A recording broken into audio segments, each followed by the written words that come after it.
facing the police every single day.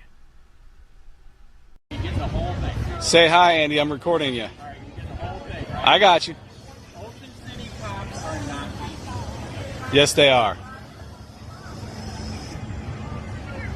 You know what's really criminal? What's that? Those knee-high socks. I know, but that's what the brown shirts wore. There we go. All right, yes. Do you believe in free speech at the school board meetings and outside a school? Yes. Yes. All right, so you know of the situation that happened in Punta Gorda, right? I know bits and pieces. Right. Right. So yeah, it was a legal protest on a sidewalk outside of school, 3 different topics, and then I was illegally arrested for that. Would you support that?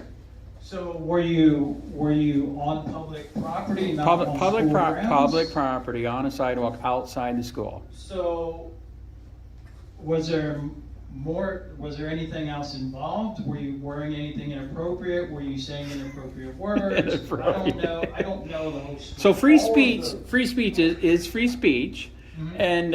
And yeah, there's a lot of Karens that got triggered just because I was there. So if they made a response, I of course would respond because that's free speech. And of course they just blew it up to no end. So go back. Yes, I agree with free speech. I don't know your total situation. Right. Right.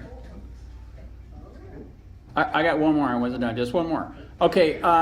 In your opinion, do you believe it's the government and the school's fault for making a favorite spot for shooters to be schools? Because I remember growing up in '57. I'm from Grand Rapids, Michigan. We didn't have fences around. We had the gun in the back of the car for shooting later. And you might be older than I don't know how old you are. They used to teach how to shoot at schools.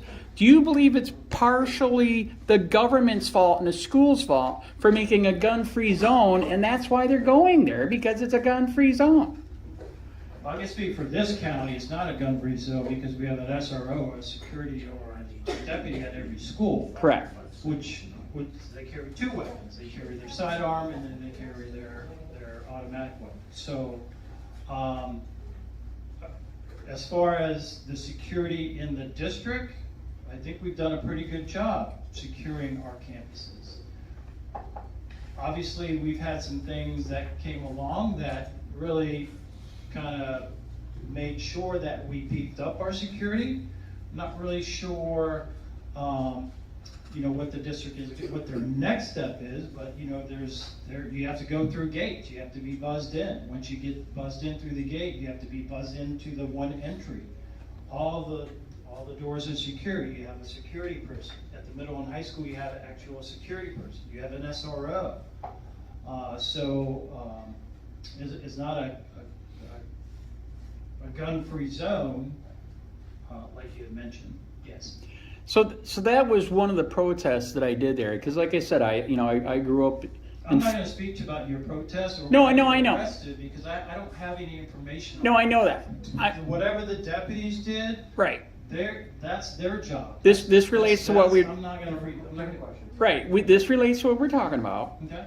So that was one of my things is that, and I just went to Michigan, by the way, people. And you know what's weird? The schools don't look like a prison in Michigan. What's up with that? They still don't look like a prison. So that was one of my protests, that schools are turning into prisons. Kids don't know the difference.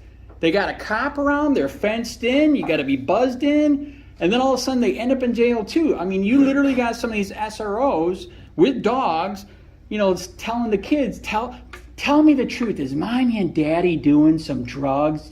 We can take care of that. I can't speak to that. I don't think that's going on, but you whatever you want to say. Correct. Okay, let's get to